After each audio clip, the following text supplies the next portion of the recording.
Good? All right, we're going to get started here. So make your way to the seats, to the seating area. Grab your drinks and whatever else, assuming you have dropped off your child at the appropriate place. Or bring your child with you. All ages are welcome.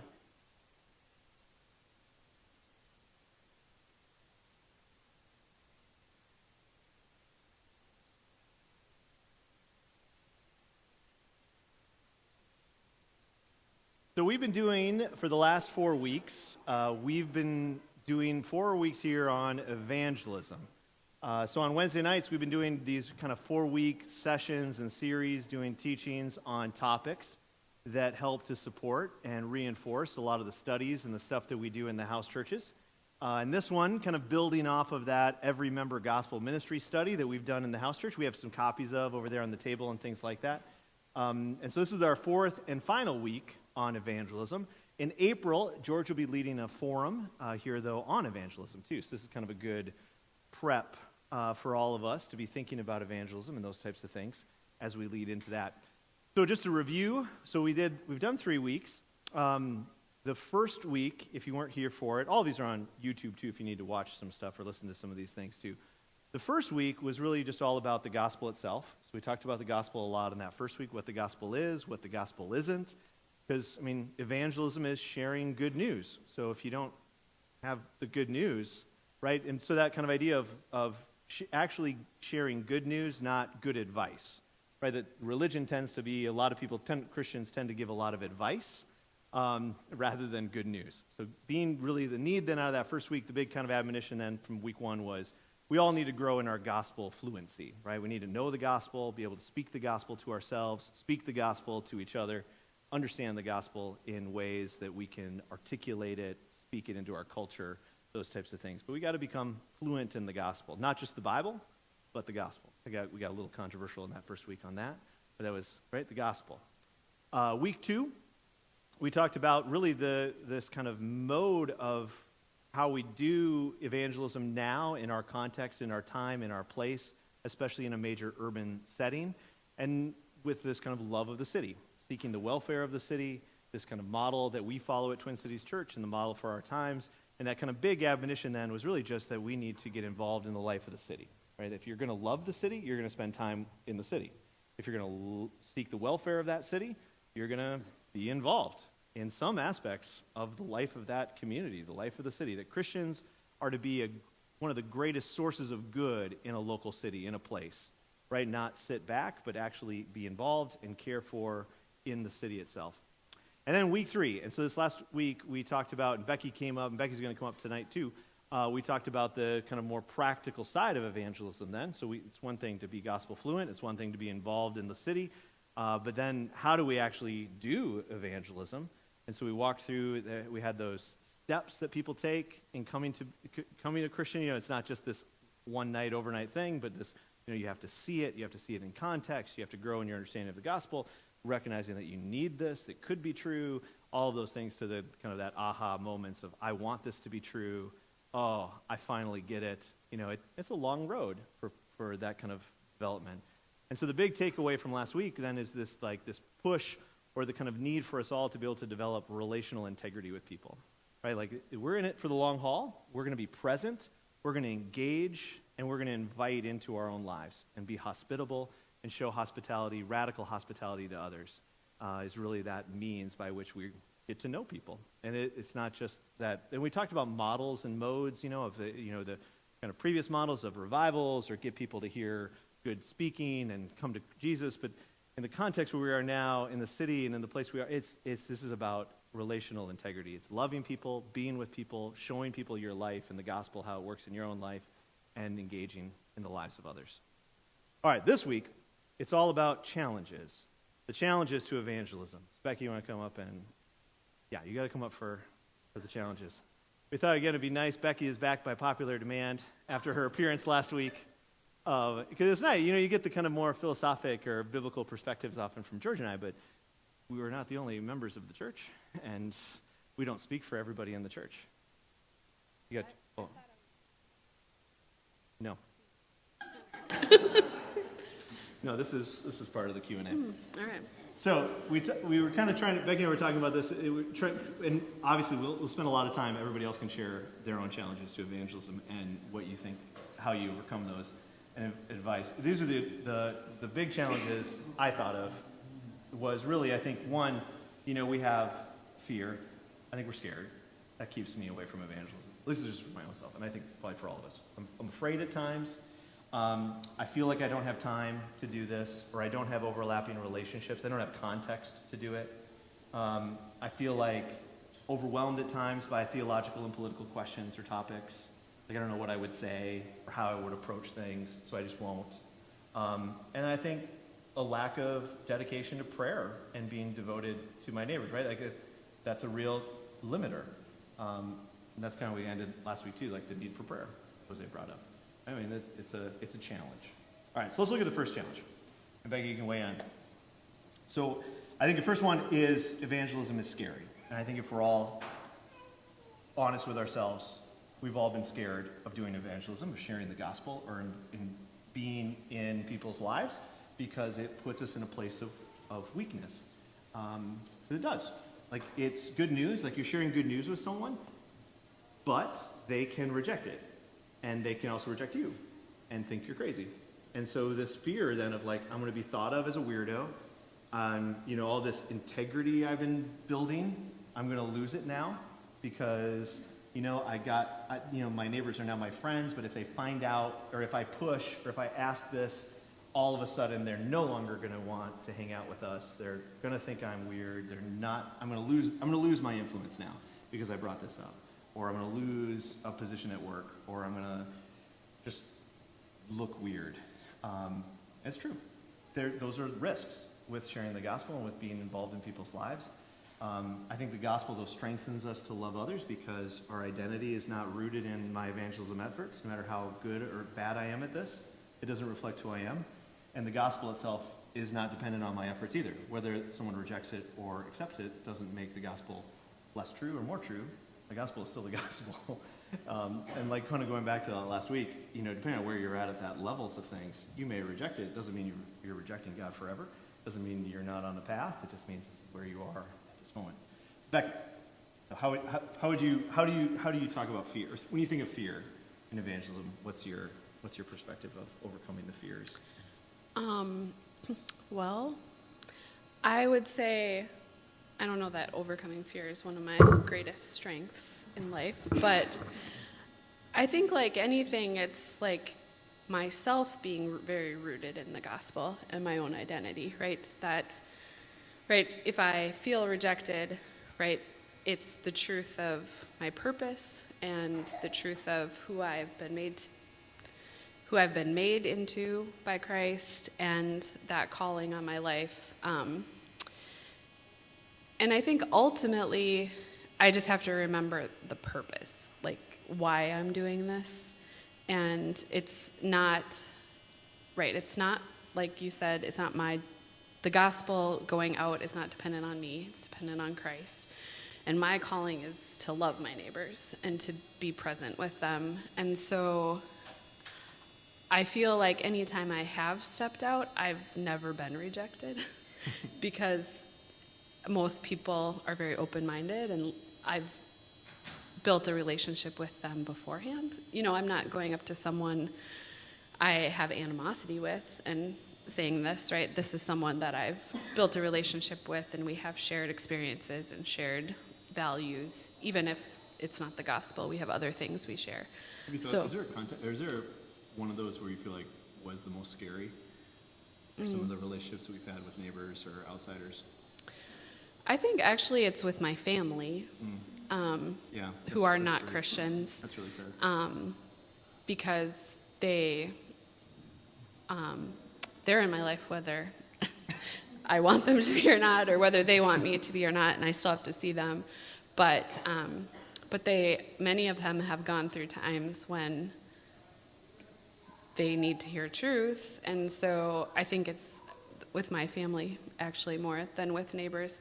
I feel like the neighbors in my life and the people I see just in everyday life are, and maybe this is testament to where we live, but they're very open-minded, and I've never felt rejected because of something I've said. I think we were trying to make that point a little bit in the first week, maybe the second week, but of like that difference between a secular society and like a pagan society. Do you think the mic just stopped, maybe? I don't know. That's okay if it did. I could use Becky's mic. Think the battery died? Yeah, it must be the batteries. But like that difference between like a pagan society, secular society, of like, we really don't have anything to be afraid of. Like, the culture we live in is much more pagan, much more pluralistic than we think of. It's not kind of like rampant with secular humanists who are looking to eradicate belief in God and all religion. Actually, no, there's a ton of religion. There's a ton of beliefs. There's a plurality of options. There we go. Oh, wrong kind. You wanted to say it? Yeah. All right, there you go. On the stream, this is really exciting. Hey, what are they saying? But because I think that's part of the fear of rejection thing. Actually, if you do engage, and maybe this has happened for all of us, like if you actually engage your neighbors, you're engaging people, like very few, if anyone, has ever really been, this was a neighbor just last night on a walk who said this, I've got issues with religion, I don't have issues with God. Like, yeah, I mean, everyone's open. Everyone's pretty open to stuff. It's a lot more kind of like an Acts 16, 17 kind of context of Paul in Athens than it is, everyone is against Christians everywhere, trying to eradicate belief in God. People are pretty open to belief in God, and are pretty open to hearing about our own lives. And I would say in my context, there are probably people who are very against God, but I probably don't have a lot of contact with those individuals. That would not be. Which gets to point two, fear, or the second obstacle. So there's fear. So all of us have got to get over our fears. And the gospel gives us some hope to get over our fears. The second big challenge is, I just don't have the capacity for this. Look, I am busy. I've got lots of stuff. I've got kids. I have all this kind of stuff. And it's true. We all have very limited time. Right? Not everyone has the same amount of hours in the day to do these types of things. We all have different limited time. We all have different spheres of influences. Some of us are going to have more overlap with certain groups of people than with other certain groups of people. Right? If you're a public school teacher, you have certain overlap. Depending on where you work, depending on the neighborhood you live in, your spheres of overlapping relationships with various people are going to look very different. That's just true. Now, that said, right, there is a danger of not being intentional to kind of have some level, though, of overlap that does require you to kind of, like I said, be intentional with the ordering of your lives so that you have some contact with the world and with culture. It goes back to kind of like we need to be engaged in the life of the city, right? Like if you don't have friends who are unbelievers, that's probably a bad sign. Like if you're not interacting with people of different ethnicities, different religions, how is your life organized? Right? Like you should have some overlapping kind of thing. There needs to be an intentional engagement in the life of the city. Okay, how do you handle the feeling of like, I just don't have time for evangelism? Well, I don't know that I've necessarily said that. It probably just comes through in how I spend my time. But I think it kind of goes back to last week we talked about, like, to make evangelism work in your life, it has to be part of your natural rhythms. And so I think that would be, if I try to do something that is outside of how I'm already spending my time, then I'm not going to be able to be intentional and give it the time it needs. But if it's spending time in the spheres I'm already in, right? So with my neighbors who I see often, or we talked about last week, we find a lot with parents of other kids our kids play sports with, because we end up spending a lot of time sitting with them, watching soccer games or whatever it is, or carpooling. We talk a lot. So I think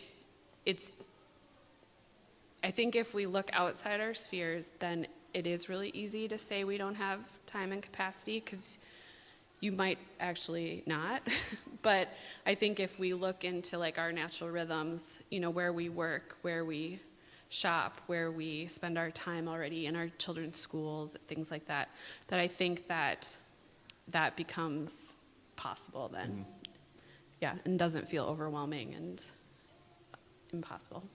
Yeah, I remember you challenged me on that with soccer. Like all of our kids did soccer. I think we shared that too. Like we ended up homeschooling. Like our kids had done private school, they'd done public school.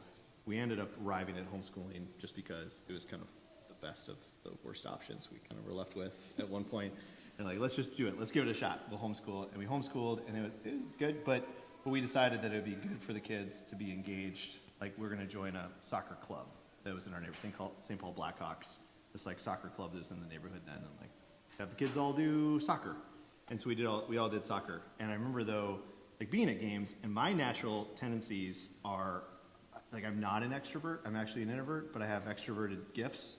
So like I can talk to people and I can be outward going and do this kind of stuff, and it's great, or socialize on a Wednesday night, that's all really, really good. But then in my next context, I'm going to want to just sit back. And so I would go to soccer games and I did not want to talk to any parents. Right, I'm here for my kid's game. I would like to sit in this lawn chair, right, and watch the soccer.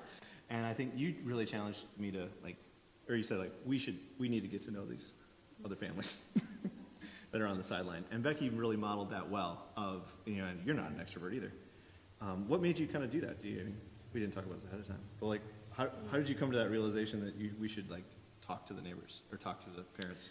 Well, I think it was just after a couple of years, our kids played with the same kids every year, but I didn't know their parents' names. I mean, that was part of it. So just this conviction that, we see these people for,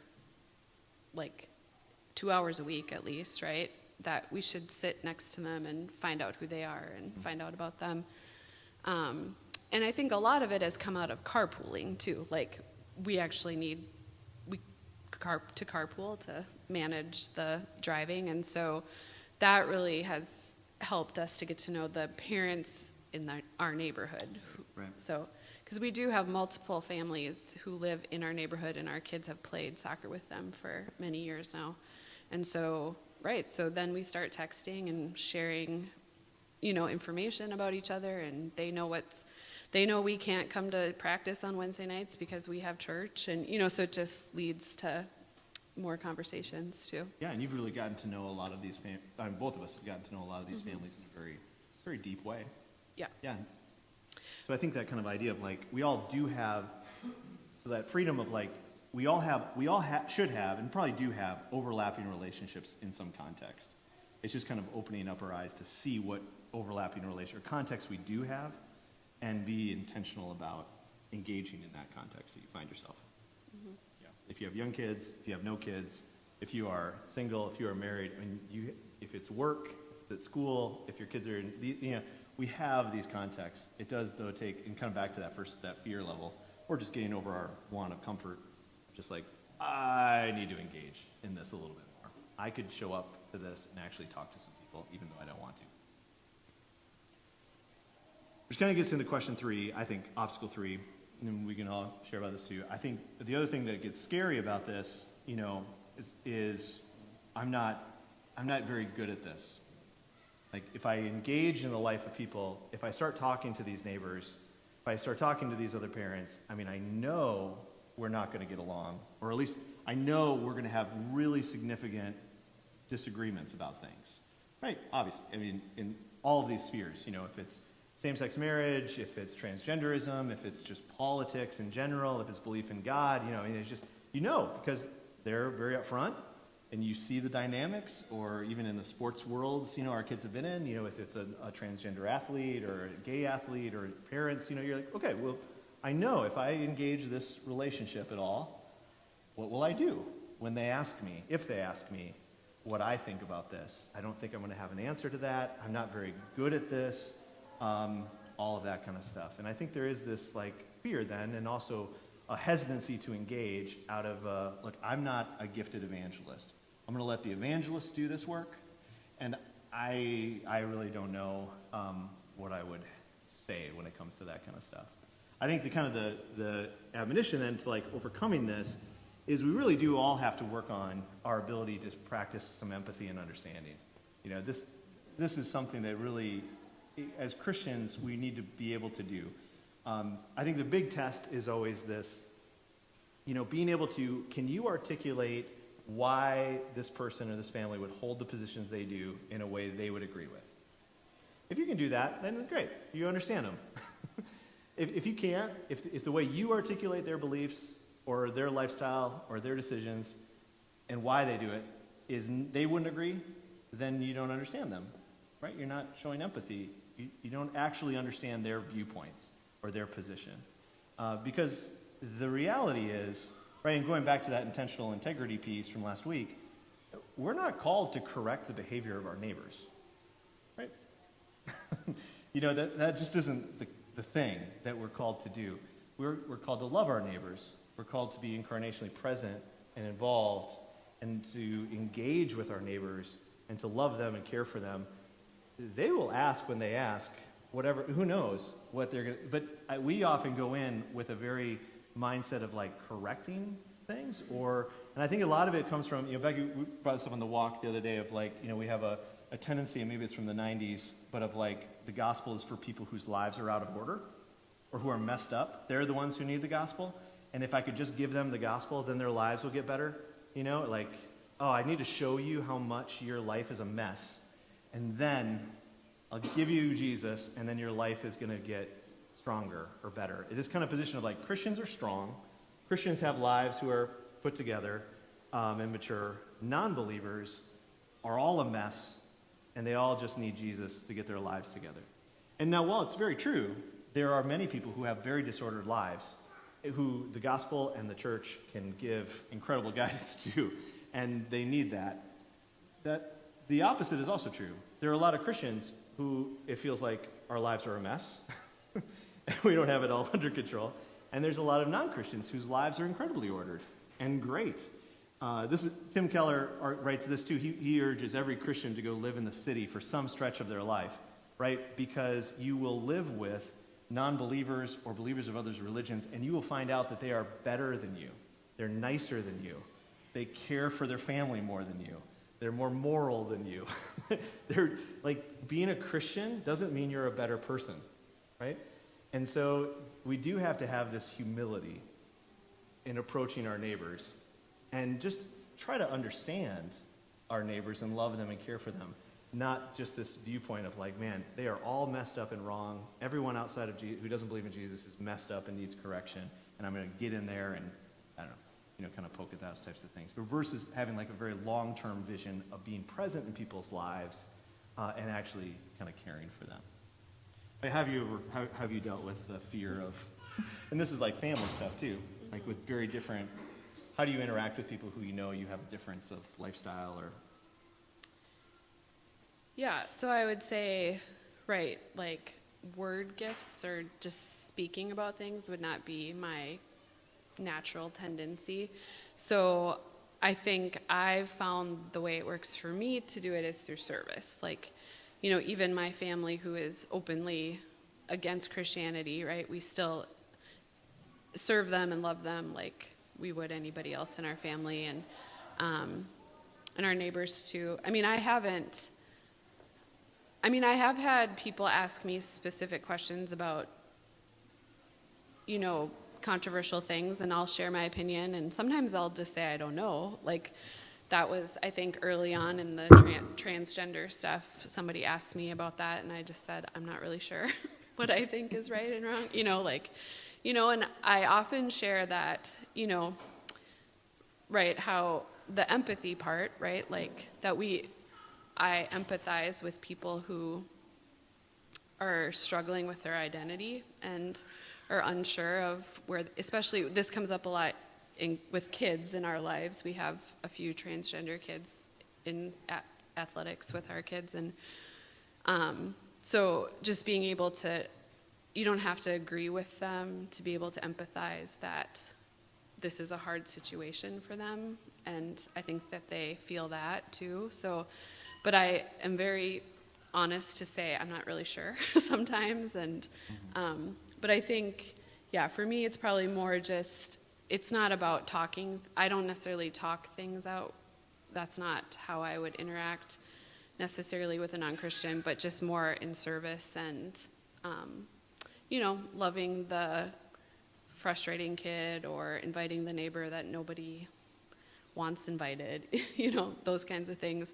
I find those are ways that I'm more comfortable in showing evangelism. Yeah, and that's a great point of the variety of gifts, because there's this well, I'm not an evangelist, so I'm not going to engage in evangelism. I need somebody with the gift of evangelism to be with me or do this, and it's, no, we each have the gifts that we have, and we need to be faithful to use them. And if it's word gifts, use your word gifts. If it's service, then do service.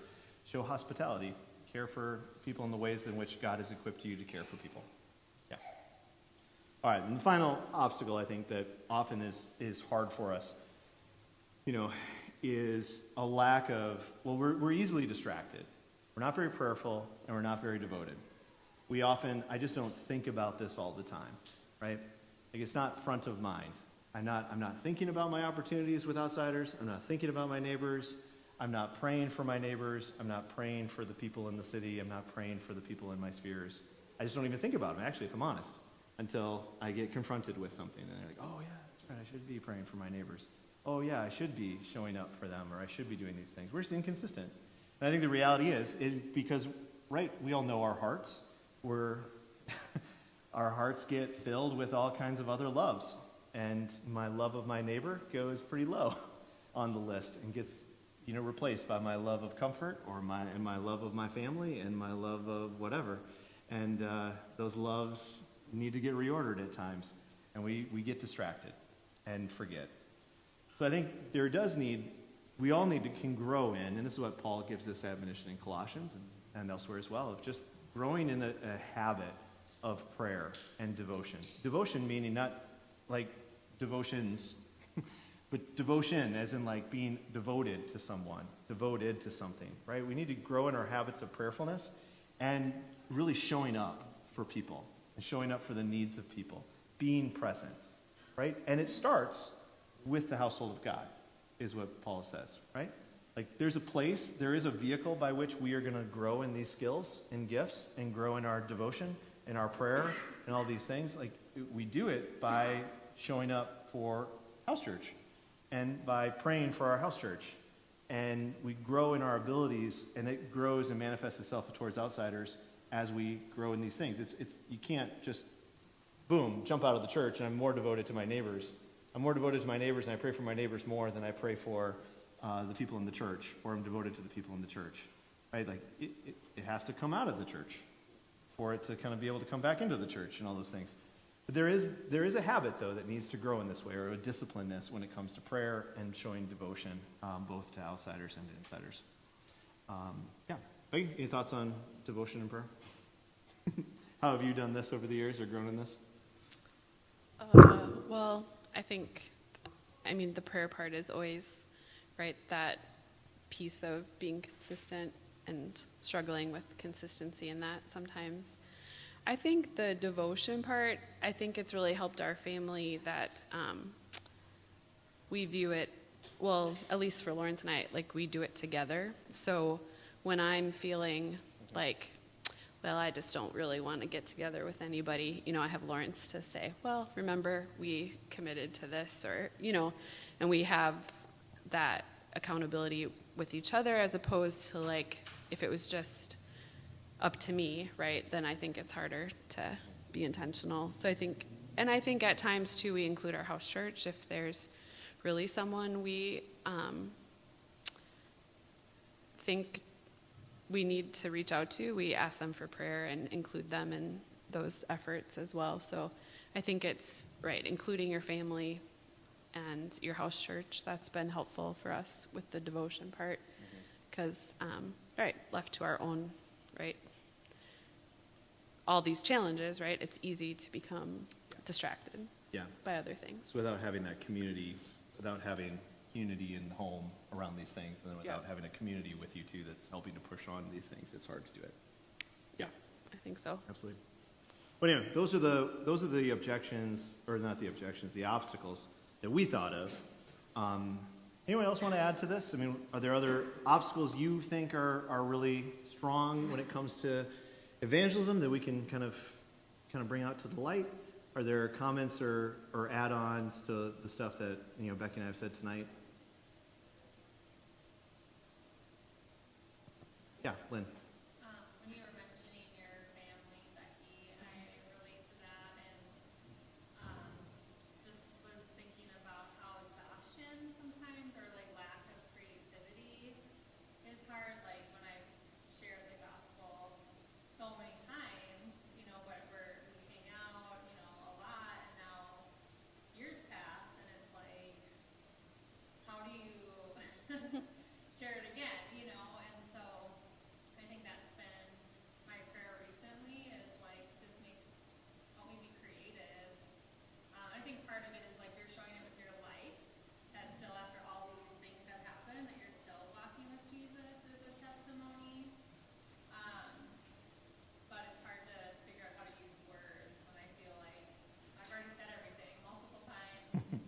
Maybe it was 10 years ago now, but you're still like sharing here and there. But yeah, that was something that made me think about my family, and just hard to use words sometimes when it's kind of constant and constantly Yeah. rejected, and you're Yeah. trying to have that relationship. So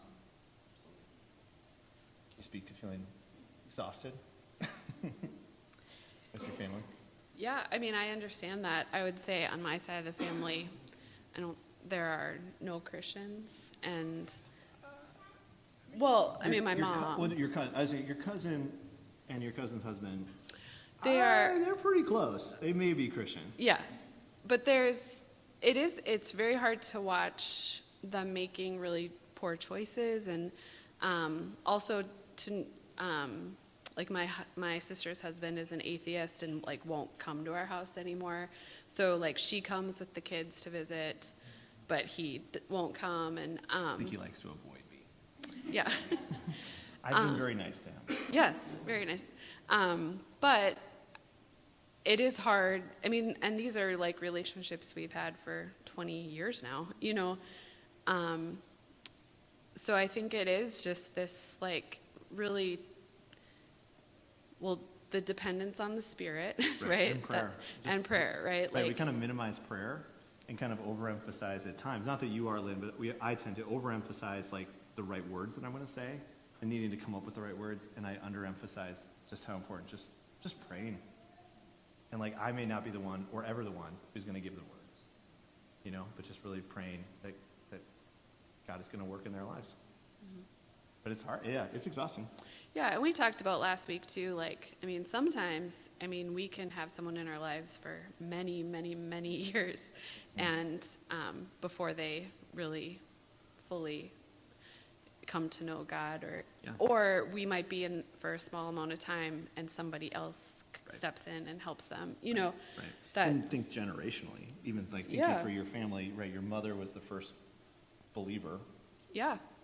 And that's generationally now moved down the ladder to at least one child, to then grandchildren. There's a generational aspect to how the gospel is redeeming your family. And there's also other ways. Like I was just thinking of even like your cousin though. Like I have lunch with her husband, and now like he wants to go to church with her, but they're not sure. Like there's a lot of like it doesn't always have to be just like a family dinner. Let me tell you all about Jesus today.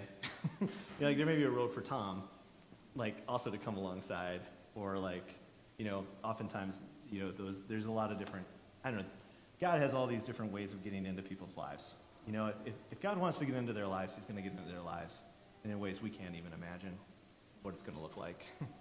But I think it's a good prayer for that creativity, but also just for the strength and endurance to love your family, or love outsiders who are constantly rejecting you. Yeah, Mike? Yeah, as long as it's for Becky. So I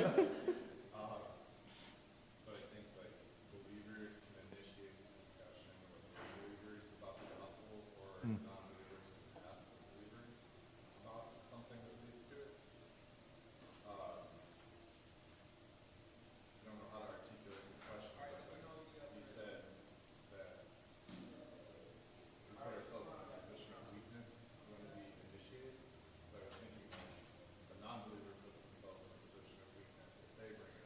Absolutely. And so, like, I would have said maybe before tonight that I would just wait for somebody to ask. But is that maybe missed opportunities for waiting for somebody to see who demonstrated courage and humility in order to put themselves out there, and maybe we should be initiating too. Yeah. How do you know the right time for each? Totally. If you didn't hear Mike's question, it's going to say like I had said earlier that, right, like when we share the gospel, we're putting ourselves in a position of weakness. Same with for a non-believer too, to kind of initiate a conversation with a believer about Christianity puts them also in a position of weakness. And so how do you know, like, kind of like, when should I initiate? When should I let them initiate? And by me not initiating, because I think you're right, we do have a tendency to kind of, we can go both ways, right? And overdo it in the, like, I'm going to go out there and I'm initiating spiritual conversations like crazy with everybody and just tell everyone the gospel, no matter if they wanted to hear it or not. But then, right, or we can have a kind of reaction to that, which would have been my generation, frankly. You know, we would probably have, like, reacting to the evangelistic efforts of the 90s and say, you know, I'm just going to wait till I get asked. My job is just to live a Christian life. And if my neighbors ask me, then great, I'll tell them an answer.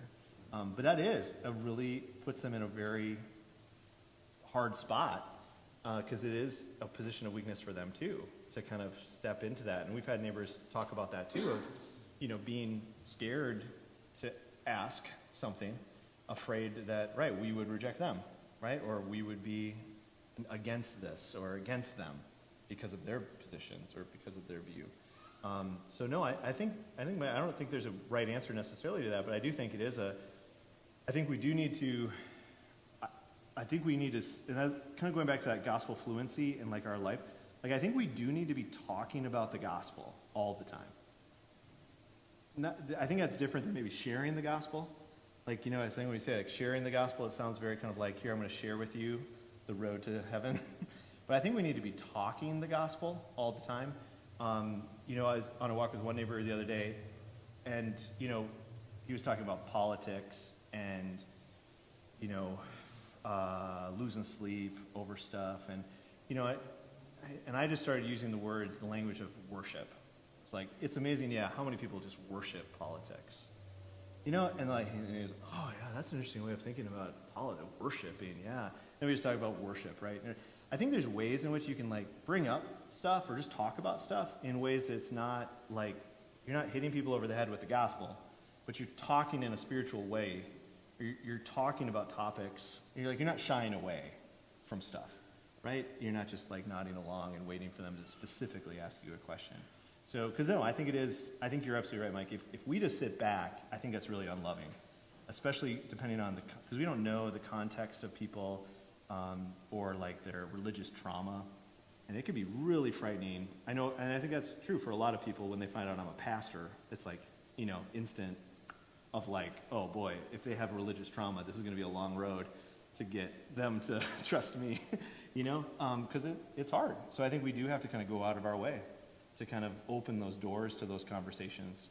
And so I think it does mean maybe not, right, going all in on a 12-point, here's the gospel, but it is like just having some spiritual conversations or just some talking generally in a way that kind of eases or makes it feel safe for people to have those conversations. I don't know if that answers that question. I think so. I think it goes both ways then, right? Yeah. You're having those conversations, maybe the Spirit's revealing something to them through you, but it also makes it less of a hurdle for them to get over to reciprocate to you. Totally. And kind of like Becky was saying, like being more transparent with your life and your struggles, right? Like if we're more open and transparent about our weaknesses, like if we come across weak to our neighbors, that helps. And then they can reciprocate and, you know, like they can see that we don't have our lives all together. We got all kinds of problems. You know, like, yeah, we absolutely, we're in need of the gospel. And so, like, being able to share that also, I think, like being more open with our own lives helps too, to kind of take down those barriers for people too. Yeah. Jose, you want to add it? Yeah, I think some few ideas. What are the obstacles to evangelism? For me, maybe for some, for me, pretty much when I sin. Sure. When I sin is when I can still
absolutely. And I hope you caught when I was sharing that too. Like, right, when I say like I'm an introvert, right, I'm going to have a desire to not always be around people, but I need to get over that.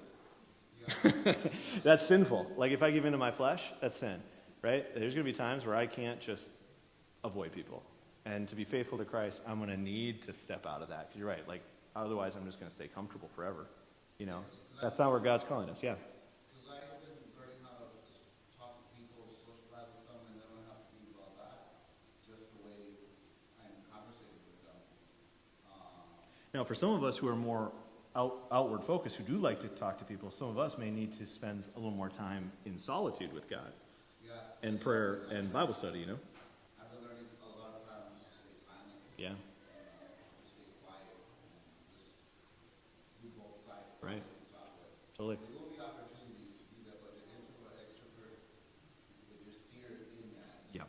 Oh, it is I'm not saying enough, or is it? I'm afraid I won't say something because I'm worried about what they're thinking, rejection, all the fear is very powerful. Yeah, absolutely. No, thanks, Jose. Molly. Can you talk a little bit about just the notion of people having been hurt in the church being an obstacle to evangelism? Then that's very common and hard to think through. Certainly, the gospel and Jesus are not the church, but they go hand in hand, and so I feel I don't know. Do you want to answer this Yeah, first? go ahead. I think we do have a lot of people in our lives. I think we have a lot of people in our church who have issues with church, right? Because that's our culture. We have everyone's yeah.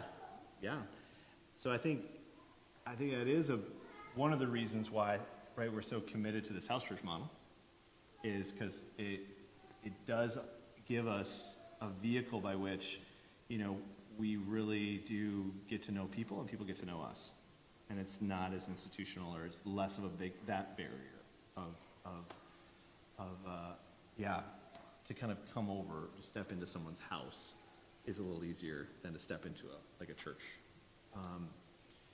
But no, I think the call for us is really the same, whether or not someone has kind of baggage with church or been hurt by church or not been hurt by church. I think it's really still the same calling to treat people pretty similarly, but trying to understand and to know and to hear their story. And I think it just takes time too. Like, you know, we've had a lot of folks like this, right, in our house church over the years who have kind of come, or they'll have a relationship with one of us or someone, you know, and they'll maybe come on a Sunday once, and then it'll be like 3 months later, we won't hear from them for a long time, and then like 3 months later, oh, they're back. Hey, nice to see you again.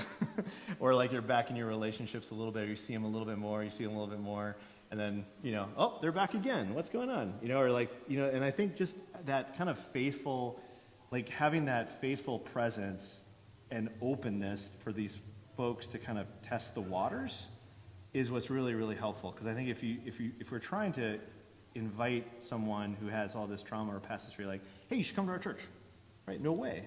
It's total. I'm not interested in church.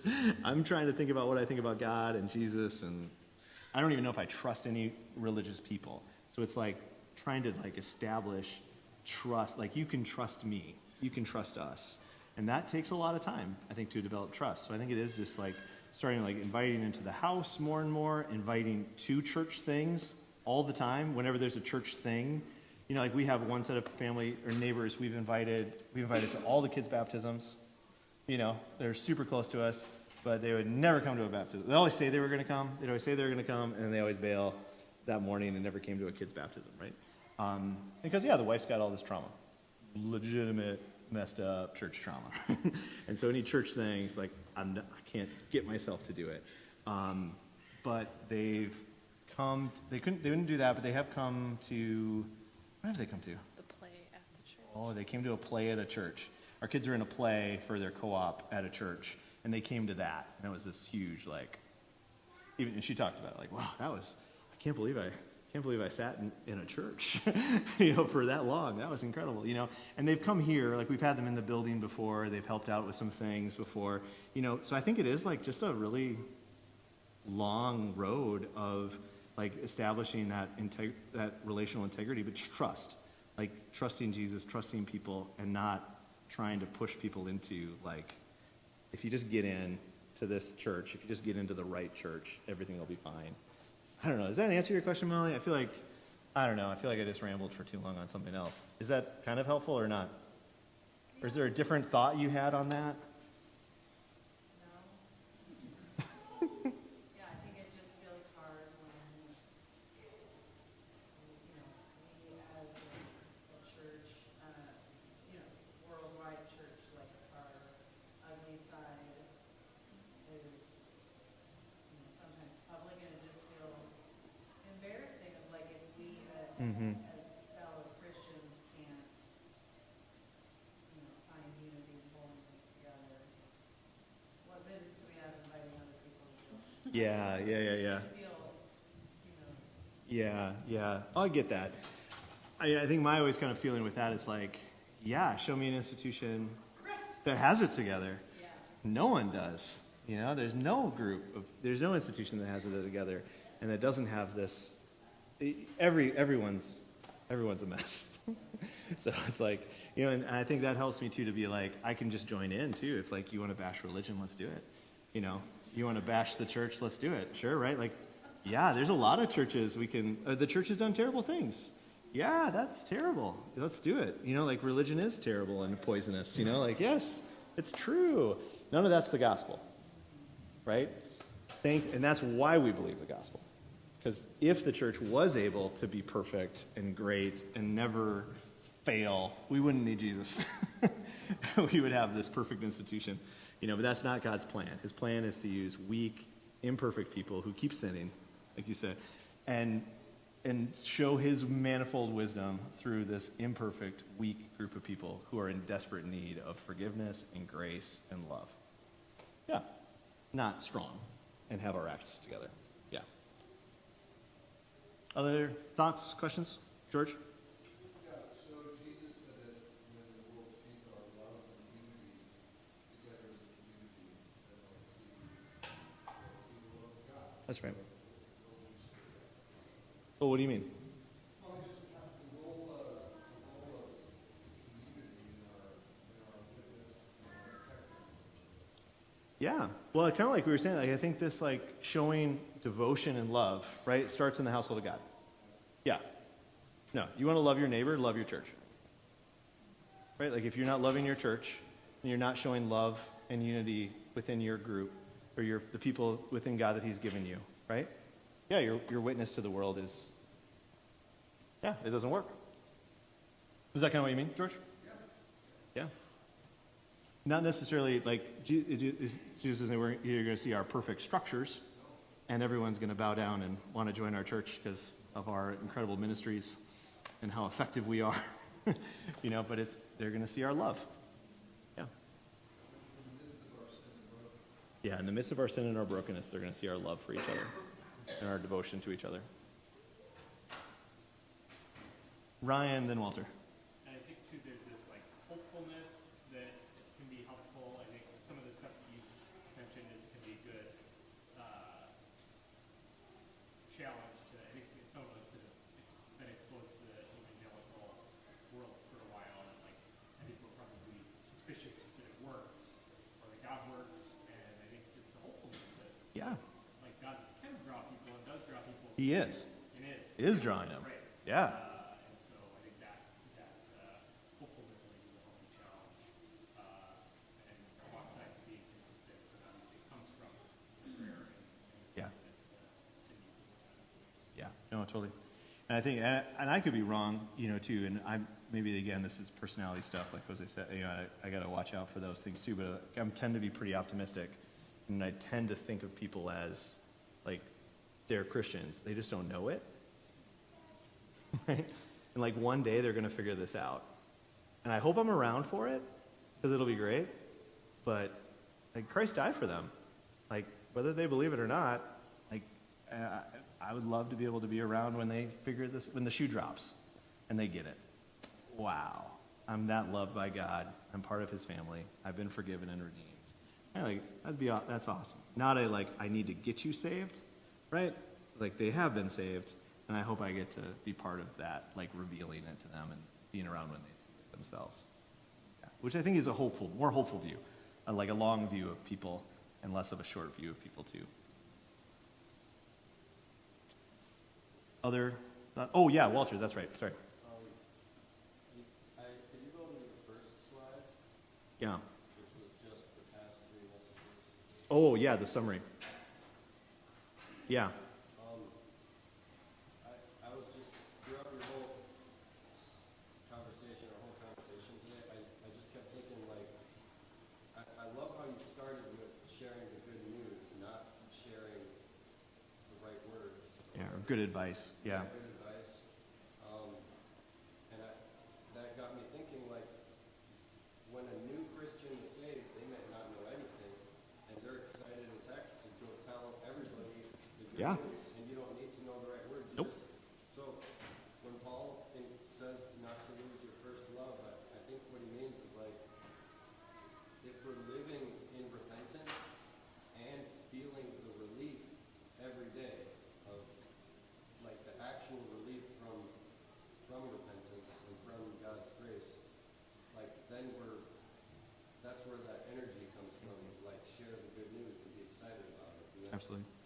that's what's helped me a lot more, is whenever I'm not doing that, if I come up to a conversation where it goes towards the gospel, I feel like I'm stumped, But if I've been renewing my mind and heart in Yeah. the gospel, then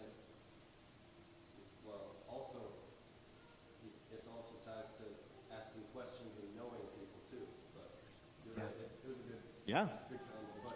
But we got to keep that first love Mm-hmm. from when we were first relieved from all of our sins, Yeah. or else it's very unnatural. Totally. Yeah. Walter's point of we need this kind of gospel fueled, when we're reminded of our love and experience of the gospel, we're excited to share the good news. And I think that you're absolutely right. And that was kind of part of that first week. I gave that quote from Tim Keller too. The gospel is not the ABCs of Christianity, but it's the A to Z of Christianity, right? Because we do have that view, the gospel is what you need at the front end, and then you grow up and get mature and move away from the gospel. You're almost I need it less and less, as if I don't sin as much because I'm going this direction. But no, I need the gospel every moment, and I need to think about the gospel, pray through the gospel, speak the gospel to myself so that I keep this. Otherwise we grow distracted, we grow comfortable, we grow moralistic, we grow all kinds of things, and we kind of lose our first love. We lose that passion and experience of being forgiven. Was the week one, was that the one on John 15 on the vine? That was George. That was on abiding in Christ. Oh, they go hand in hand. Yep. But That's right. I thought that was a very good one for That's right. just, you're already clean, I just need to wash your feet type deal. Just remind ourselves, we just need, once our feet are washed, then we're good. That's right. When we have, anyway. All right, 7:31. One question, one comment, possible if you were holding on to something strongly. Meredith. No, I thought that I like what you said about holding on to people. I think I get one opportunity that gets screwed. There was an open door, and then you have a good conversation, and they pray really, really hard, and then you hear passing the door, just fall down again. But then I've seen times where I prayed really intensely, 5 years before I saw it, Yeah. and then the door opened and saw it again. Yeah. Will he see this wrong being, and that God is true, I don't know my mind. No. Yeah. Isn't that amazing how far off our timeline is from God's? We think so short, so small, but he is working, right? You read his plan is before the world was created.